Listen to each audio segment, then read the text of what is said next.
Welcome to this lecture on heat distribution in buildings. After this lecture, you will be able to make the right choices of distribution temperature depending on sustainability aims and occupant comfort. You will also be aware that heat distribution can be done using water or air. In another presentation, you have learned to estimate the heating needs of buildings. Imagine that there is a radiator, like on the picture, delivering heat to the room.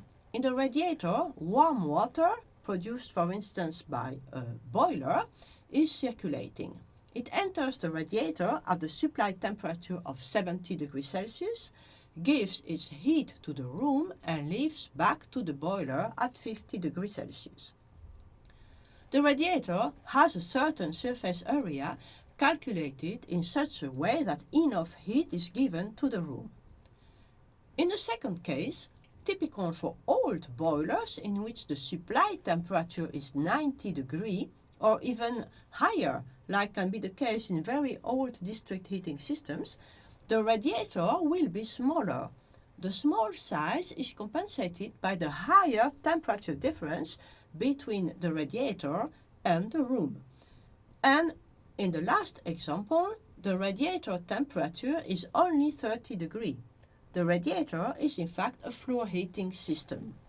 As the temperature difference between radiator and room air is very small, a large surface area is needed to bring enough heat. This is typical for modern systems like heat pumps and low temperature geothermal energy. Why should low temperature be preferred? Well, this is because many renewable-based heat supply systems have a low temperature. Geothermal energy in the Netherlands has a temperature about 70 degrees Celsius.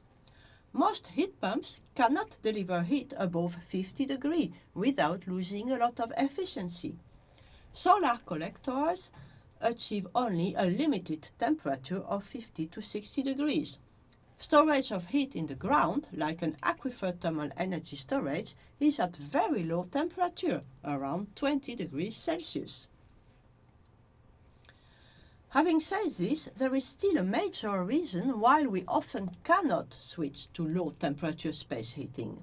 And that is because, as you can see here for European countries, around half of the building stock was built before 1980 and uses high temperature radiators.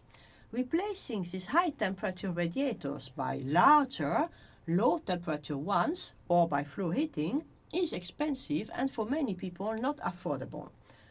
And even if it was affordable, it would lead to thermal comfort problems even if the radiator is large enough to supply the demanded heat. Why would thermal comfort problems appear while we are bringing the exact right quantity of heat in the building? To answer this question, we need a little bit more knowledge about thermal comfort. Our thermal comfort indoors is affected by clothing, metabolic activity, air velocity and turbulence, humidity, and of course air temperature and radiation temperature. Let's focus on the last two.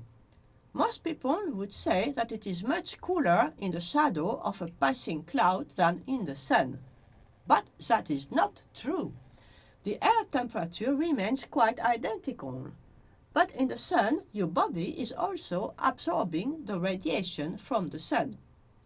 This radiation is not absorbed by air, which is transparent to solar radiation, but it is absorbed by the human body.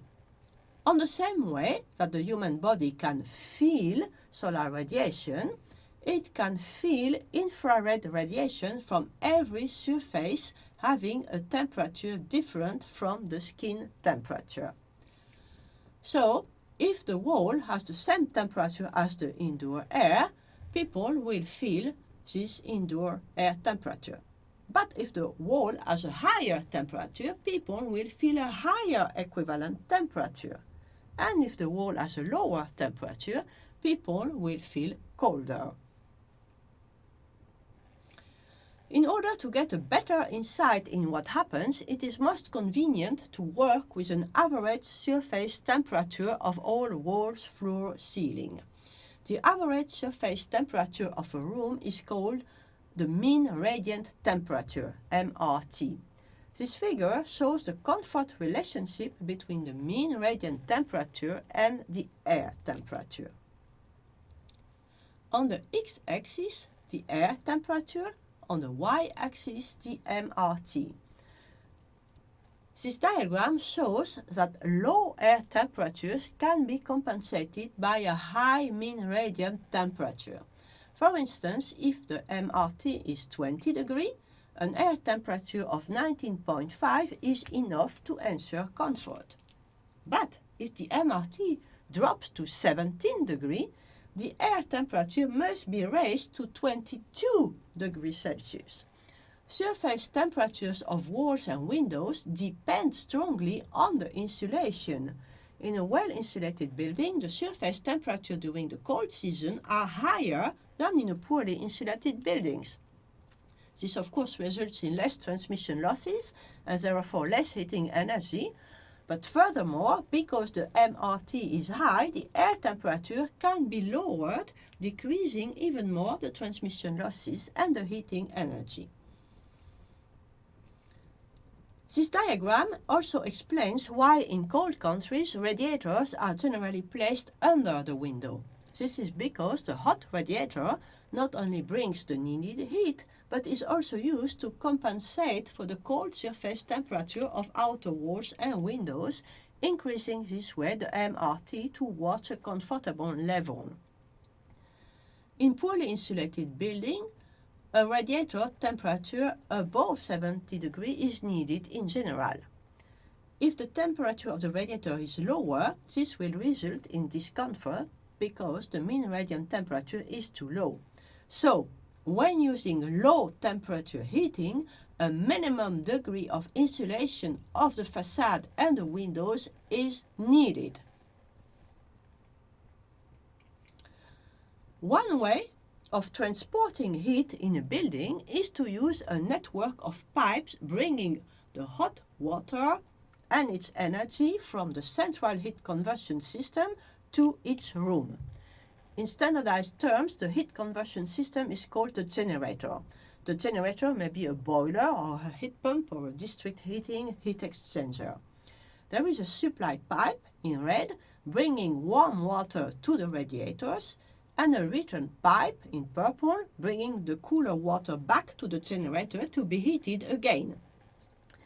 This way, all radiators get the same temperature levels and can deliver the same quantity of heat in each room. Even more branches are possible, like that. In the case of a building with 5 floors, we would have 5 main branches. Another way is to transport heat with air instead of water. Let's look now into more details at the transport of heat using this air. In this case, a large quantity of outdoor air is fed into the heater of an air handling unit. The heater itself gets its heat from a water heat exchanger connected to the generator, a boiler, heat pump or district heating. The outdoor air is heated to TS and then supplied to the room through a valve where it mixes with the room air. The same volume of air is then exhausted to the outdoor, as you learned in another presentation about supply and exhaust ventilation. Of course, a heat recovery heat exchanger can be placed as well, saving energy. As an example, you could expect such temperature levels.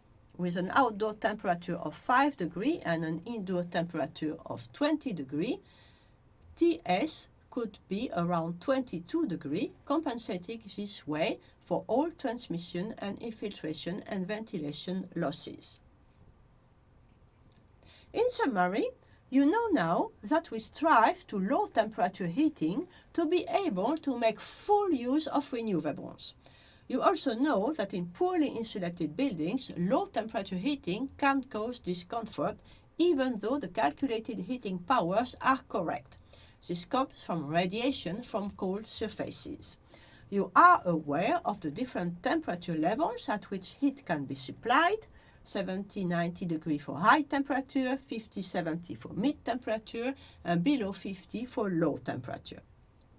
You are also aware that heat can be distributed through water systems and through air systems. Thank you very much for listening. Goodbye.